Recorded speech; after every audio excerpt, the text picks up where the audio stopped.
Hi, I'm Stephen Hand from Archery Supplies, and today we want to look at the Spot On Rogue bow. And when you walk into an archery shop for the very first time, you look around this store and you look around any store and you go, I've got no idea what I'm doing. I've got no idea how much money I want to spend. And what I generally get as a customer, what I generally ask a customer is, how much money do you want to spend on a bow? And they generally say, oh, I've got a fair bit of money, I want to spend about 200 bucks. I'm just going to take a side step off this. Now, when you get into archery, and get into any sport, and yesterday I was up at the Barossa Valley, and my son was doing a hill climb, which is a car race where you race your car up the hill. Well, you've got to join the association to do the hill climb. Same as archery, you've got to join an association. Then you've got to pay every time you want to do it. Now with archery, it costs about $3 every time you want to shoot down in your club. If you want to shoot a tournament, it costs around $10, maybe $15. Nationals can be up to $200.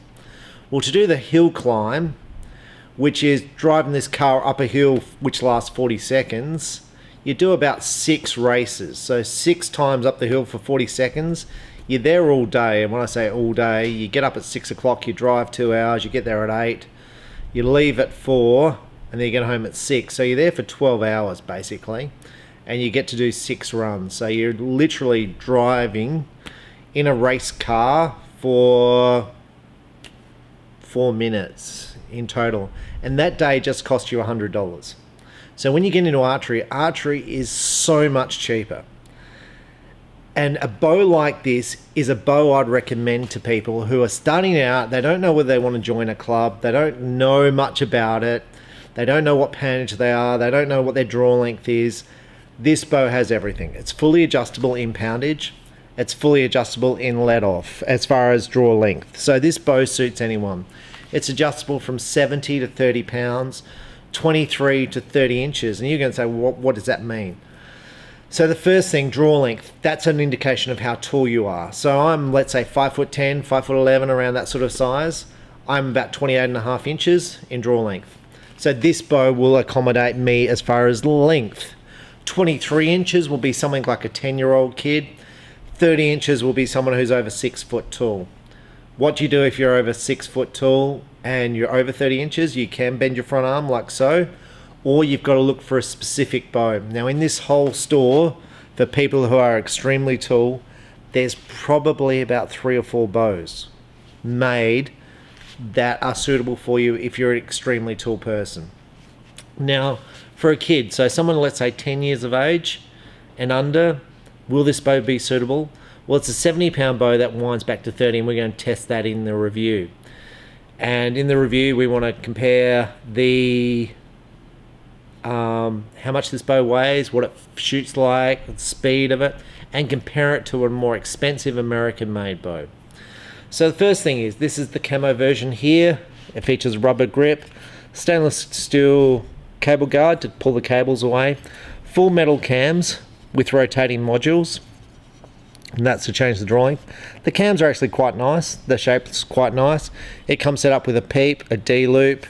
It comes with limb rubber shock here, shock absorbers basically to absorb vibration.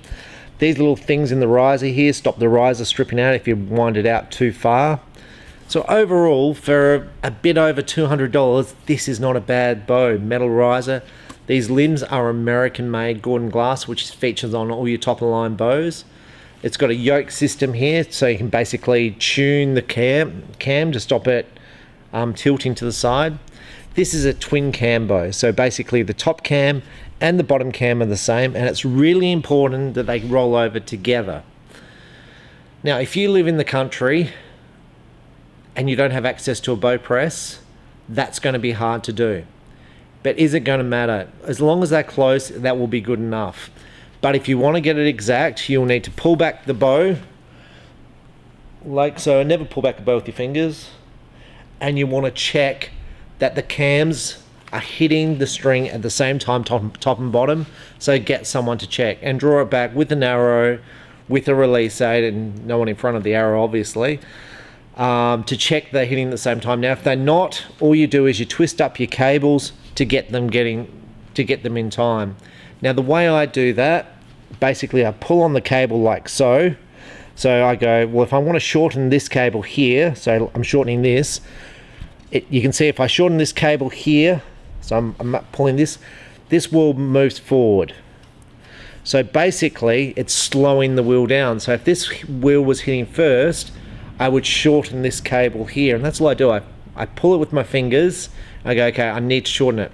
And generally it's 1 or 2 turns only is all you'll need to do. 1 or 2 turns is like less than a millimeter. So it's a very minor change to make a big difference on cam timing. Now with cam alignment, to see if the cams are aligned, I just grab these arrows and you put them down the cam, and okay, so the Rogue comes in camo and black. So they're the 2 colors. Now the cheap end of town, there are a few options to choose from. Whether they're good or not, that's up to you, and you've got to make that decision. These are split limbs, American made limbs. They have a metal limb pocket, which is good. Some of the cheaper ones have plastic wheels and they're pure round wheels. Some have steel cables, some have steel strings. So you've got to basically make a choice. The grip feels quite comfortable. So let's first off check the overall weight of the bow.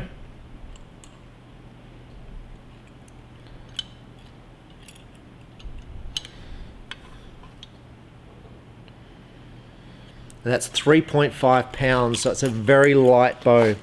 So the weight of this bow is similar to a PSE Stinger, which is a $500 bow. So it's a nice weight for anybody. Okay, so the question you're going to say, this is about a $200 bow. What am I going to get for more money? Now, the American products like a PSE Stinger are going to be costing you about $500. So about twice the price. You're going to get parallel limbs, so less shock. You're going to get a draw stop. So as you draw the bow back, it physically stops. You've got a lifetime warranty with the American products, not including strings. No one includes strings. So you break the strings, that's just tough. So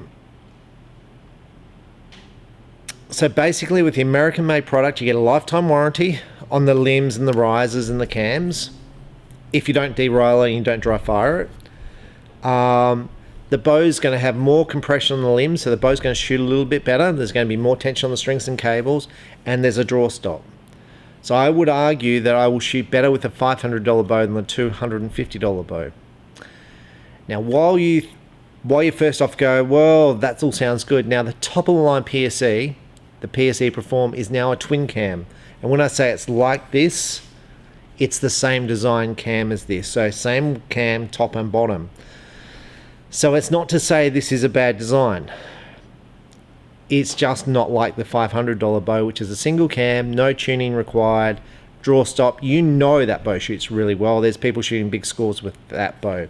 With this bow, there's no one shooting big scores with it yet. So I can't tell you whether people are going to shoot big scores with it, and I haven't shot the bow yet, so I can't tell you how I shoot with it. So to enable you to know whether you're going to shoot well with this bow, speed, the weight of the bow is good at 3.5. The length, axle to axle on the bow is 30 inches. So it's actually shorter than the American bow. It's longer than the Mission Craze. The Mission Craze is a machine riser, similar cams to this, and that sells for around the $500 mark as well. So this is very similar, in my opinion, to the Mission Craze. I'm just going to grab one to show you. Now this is the Mission Craze. You can see the limbs are pretty similar. Oh God, they're almost in the same angle. The similarity is incredible. You can see the Mission bow is shorter by a little bit. The weight on the bows, I think the Mission's a little bit heavier. It's a machine riser. You can see it has the same limb fitting as the Spot-On. The Mission is a plastic limb pocket. Nicer strings on the Mission, I'm going to say, because they have the twin colors. But you're talking about half the price here. So, and you see there's no string stop. So really interested to give this bow a go and see how it performs. So a couple of the bow has the ability to take a 2-piece quiver, which is just there and there, which is a cool feature because if you're a bow hunter, you want the ability of a 2-piece quiver.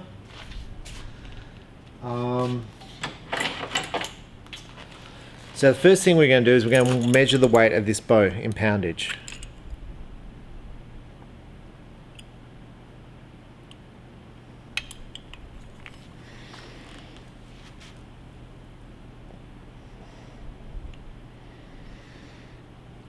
The draw cycle feels pretty good. Now this is 55 pounds. You can see it's wound out. So what I'm going to do is I'm going to shorten the draw length and see if that reduces the poundage. Now to shorten the draw length, you've got 2 Allen keys, there and there. I'm hoping you can see them. There and there. So basically what you want to do is you want to move this module that way, so in that direction, so it hits this cable early. And you want to do the same to top and bottom.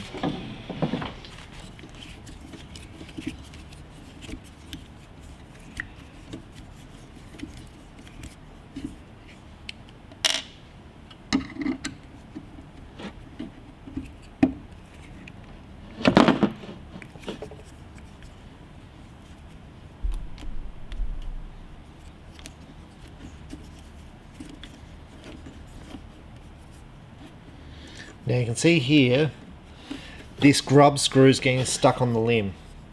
So if I touch that cable, it actually pulls it closer to the limb. So I'm going to grab the bowstring and try and move that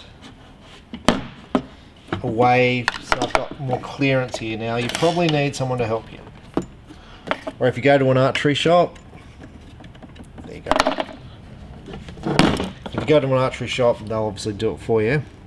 Now you can see this module now spins freely, so I want this to move to that position there. So this being the shortest, that being the longest. Longest, shortest.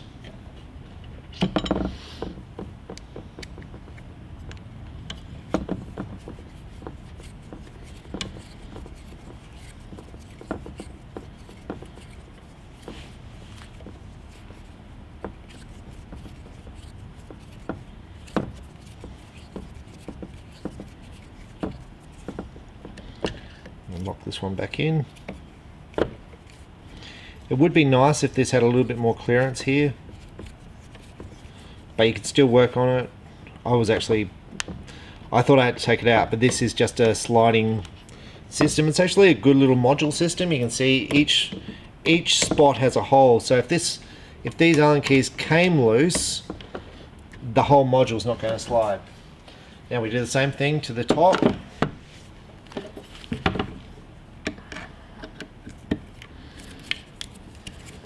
You can take the first one out. We loosen the bottom one. Oh look, it's pretty loose already. Longest, shortest. That's not good how it's already loose already. So how do you know if your modules are loose? Basically, if you twang on your bow, you should hear some vibration. Okay. Now if your modules do come loose, like these Allen keys here do come loose, just put a little bit of Loctite, not much, on, and you can see there, it was just a little bit of tension you needed. Okay, so that's shortened to the shortest draw length. Okay, so the bow was on 55 pounds. We've now shortened it. This should be 23 inches.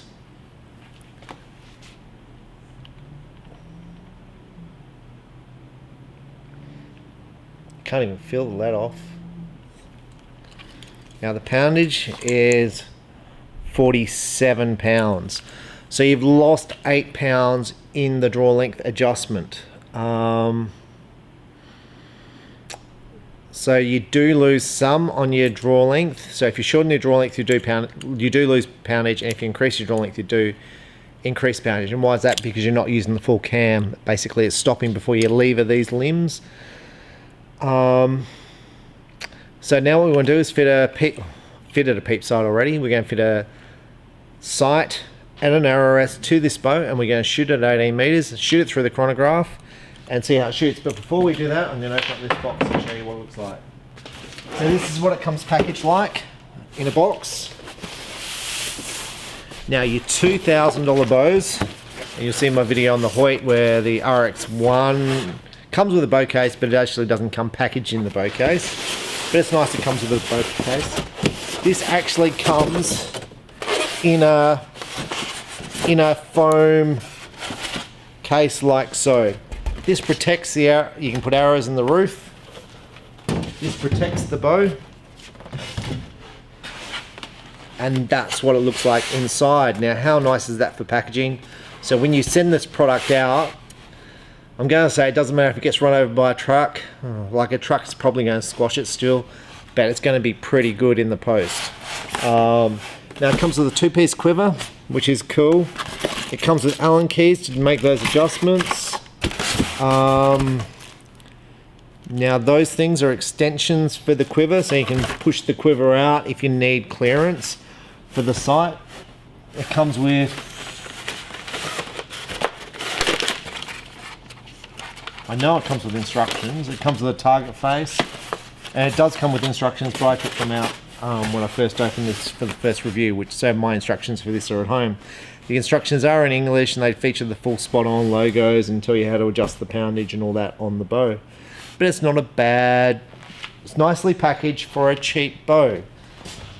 Especially given that a lot of the $2,000 bows are just put in plastic. Have little foam things there to hold it all in place. Like, yeah, environmentally it's probably not great to have stuff wrapped in plastic, but in foam like this. But it is nice to know that when you get the product, it's going to be in one piece.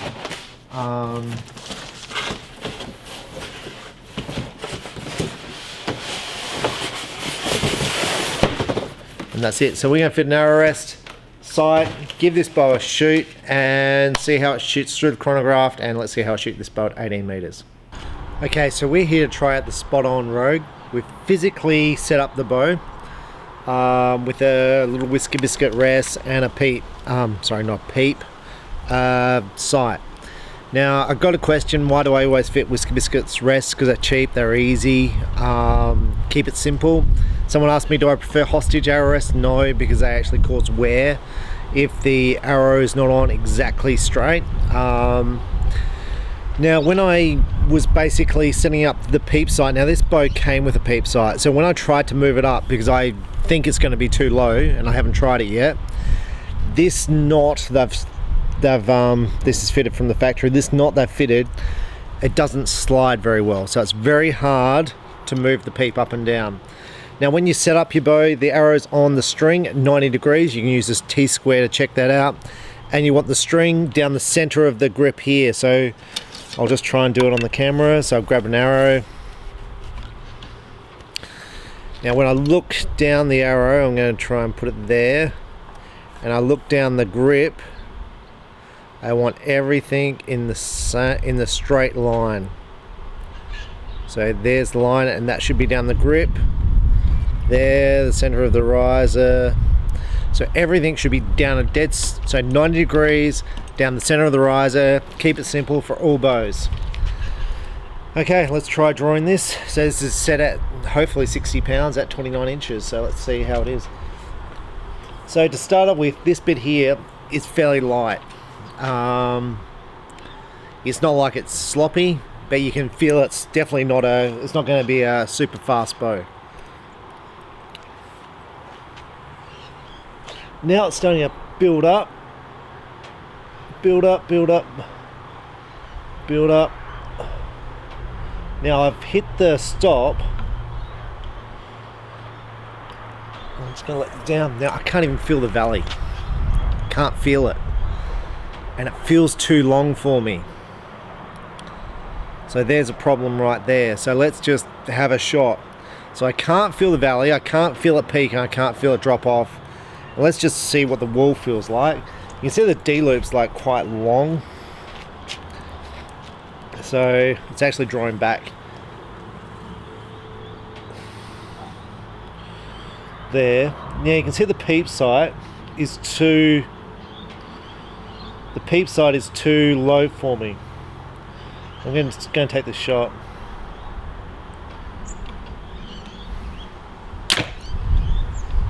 Now the overall balance of the bow is good. You can see there the balance is pretty good in the hand for a cheap bow.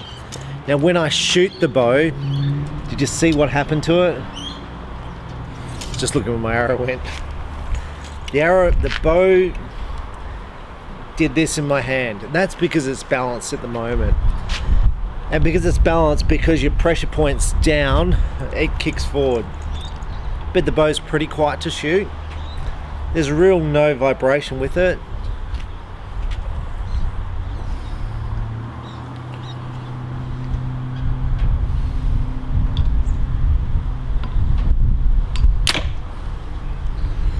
But it does kick forward. Now why does this kick forward? Because the limbs are not parallel. So when you shoot this bow, it wants to jump forward. So you definitely need a bow sling with this bow when you shoot it. But for the price, it's not bad. I'm just going to shoot another one. Now that peep sight, man, it's all well and good to fit a peep sight, which is great. And for certain people, it's going to be at the right height. So for kids, so the peep sight position between the D-loop and the peep is different for different people. And it's different because it's based on your draw length. It's based on how big your face is. So I generally set, it's based on how long the bow is. This is about a 30-inch bow. So for me, I'd be expecting around 7 inches. From there to there, maybe even 7.5. For kids, they'll be obviously shorter. And as you have a shorter draw length, that will also be reduced. So let's just see if I can move that. I might have to cut those little loops off so I can get the D loop, or just take the peep sight straight off. Now they actually tie the peep in, which is pretty good. It'd just be nice if they did a slip knot so you can slide it.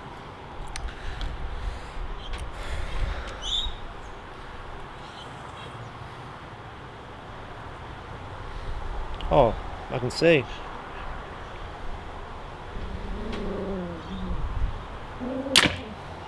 I can see, wow. So I could move it, it's just really hard to move up the string. Now if you're going to try and push this peep sight up to adjust for your own viewing, use something blunt, and I'm going to say like a T-square, to try and get a grip. I'm going to try and use the end of the release side. I can't move it. Anyway, it is what it is. The BCY knock and peep serving thread is really good for moving up and down. But the bow feels alright. As far as let off, I'm going to guess it's probably around 60%, maybe 50%. As far as cheaper bows are concerned, it's actually not too bad. I'll be interested to see what the speed's like. I'll be interested to see how well I shoot it too. But there, it's pretty easy.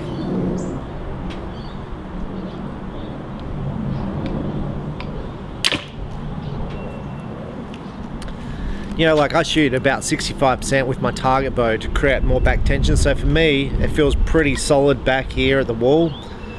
I actually don't mind it to shoot. Is the Stinger better, which is a $500 PC? Absolutely. Bigger let off, but this is alright. It's not too bad, and it's half the price. So let's grab the chrono and let's see if I've got enough light to get a chronograph to work. So the arrow I shoot for all my speed tests is a Velocity 400. They're cut at about 29 inches with a 90 grain point. I think they weigh 320 grains. The bow's set at 60 pounds, 29 inches.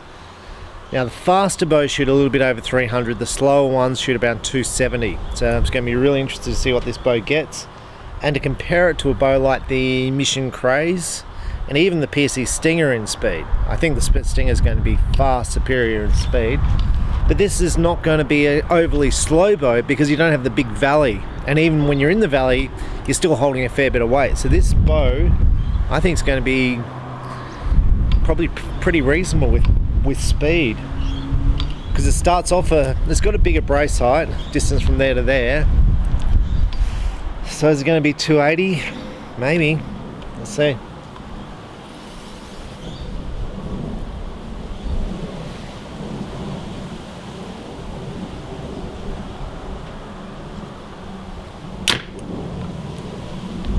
$282. You know, like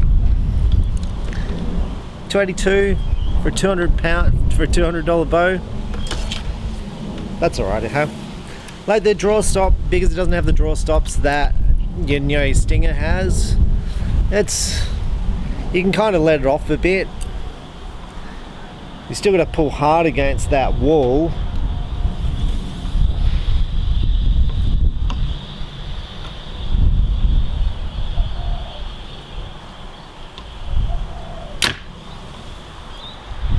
$280. So 280, 282. That's not bad for a cheap bow that's pretty quiet. I think it's quiet. It's got a bit of force when I say force, a bit of movement forward because the limbs aren't parallel. The cams are pretty smooth to draw. The arrows are hitting the middle, so now I suppose I'll take it back to 18 and set up another camera and let's see how I shoot at 18 with it. Okay, so I'm ready to shoot 18 meters. Now I actually haven't shot 18, but I've sighted in at about 14. Well, I have shot 18.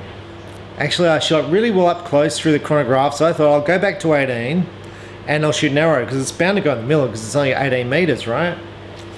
Well, no, the arrow went straight over the top of the target. It hit the concrete rocks that I have behind, and the arrow smashed into, I don't know how many pieces, but it's smashed. Hit, the knock went left, the arrow went right. I thought it would hit, I was wrong. So it's always good to sight your bow and arrow in really close to the target and walk your way back. Now I have sighted this in at about 14 meters, and they were going in the gold. So I shot 4 arrows. That was the 5th arrow. That was the first arrow, so really 5 arrows, and I hit the gold twice. So the question is, how am I going to shoot? I think I'm going to shoot pretty well. Now I'm just going to go and fix up the target because it fell down. Okay, so how do I think I'm going to shoot? I think I'm going to shoot pretty good because the draw cycle is pretty smooth. The grip's really pretty comfortable. I just feel pretty good about this whole thing, so let's see how it translates.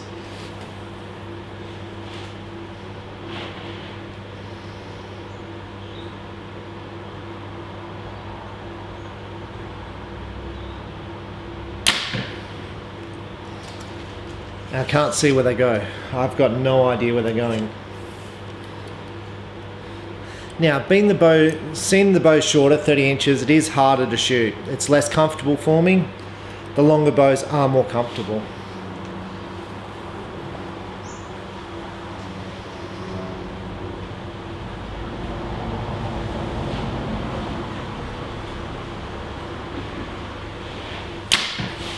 The peep feels a little low on my face.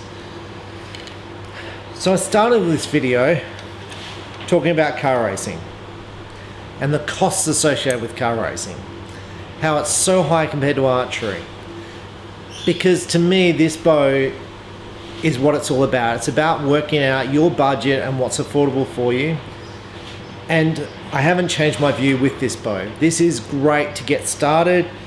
It's a great bow for anyone in the family because it's adjustable, and as you get better then you can upgrade to recurve or compound like I'm shooting behind. I have these set up and basically I come and shoot every day. So if I was going to shoot competition, I wouldn't shoot with this bow.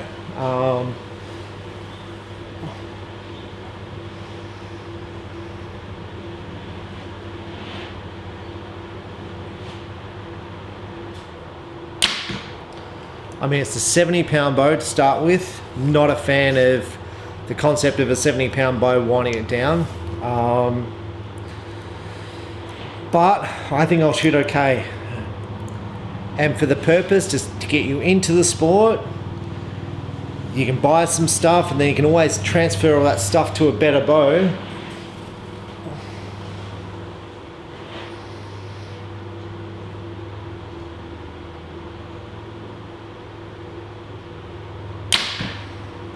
Now, some people are going to say you're better off buying a second-hand bow than buying something like this.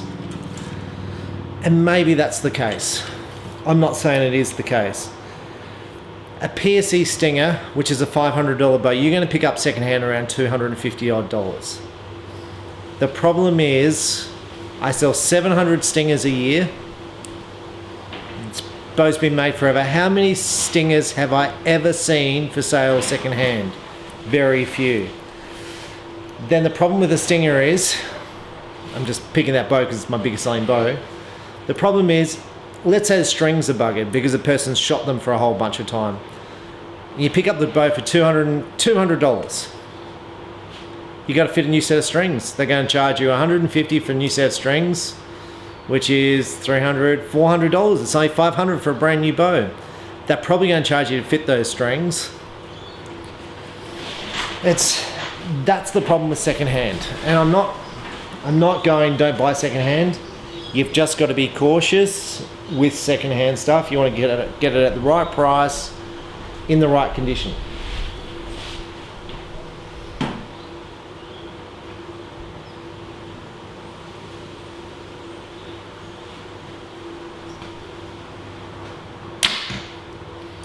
I mean, a PSE Stinger at the same price as this, let's say they're both $250, is clearly a better bow. However, if those strings need to be replaced, you're better off buying the bow new. And then what happens if the limbs break? Very few limbs break, but let's say they do break, you're up for $200. So you've done your dough. But to get you into the sport, it's pretty good and the Stingers are pretty durable, but there's so few of them available.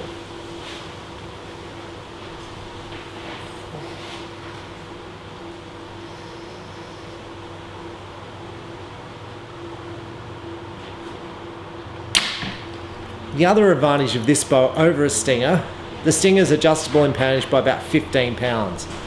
This bow is adjustable from 30 pounds to 70 pounds, and you can even do more than that. If you shorten this string by, let's say, an inch, it'll drop it another 10 pounds. This bow would go from being a 70 pound bow, 70 to 30 to a 20 to 60, just through a shorter string being put on the bow. So at its price point, I don't think this bow's too bad.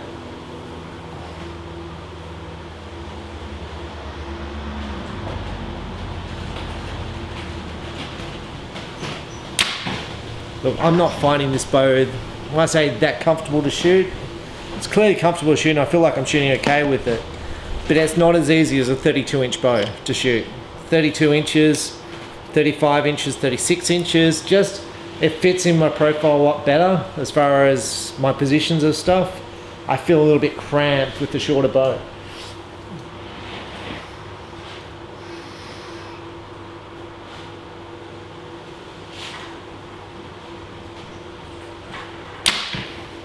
And Matthews have got it, the new bow from Matthews, the Trax, is 28 inches axle to axle. I'm like, man, that would be short. Now for tree stand hunting, as a hunting bow, this is nice and light at 3.5 pounds. Nice and compact. Look, it's going to be fine for that. But for target shooting, let's say you want to just do target recreational shooting, this bow's a little bit short for me. But the price point's good and you're going to build up your muscles with it. So it's not a bad bow to get started.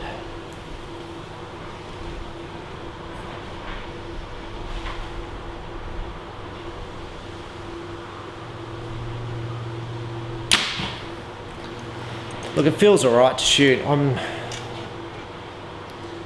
I feel more than comfortable shooting this bow.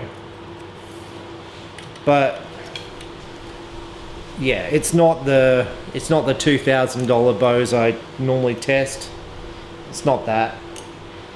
It's easier to shoot than a recurve for sure. It's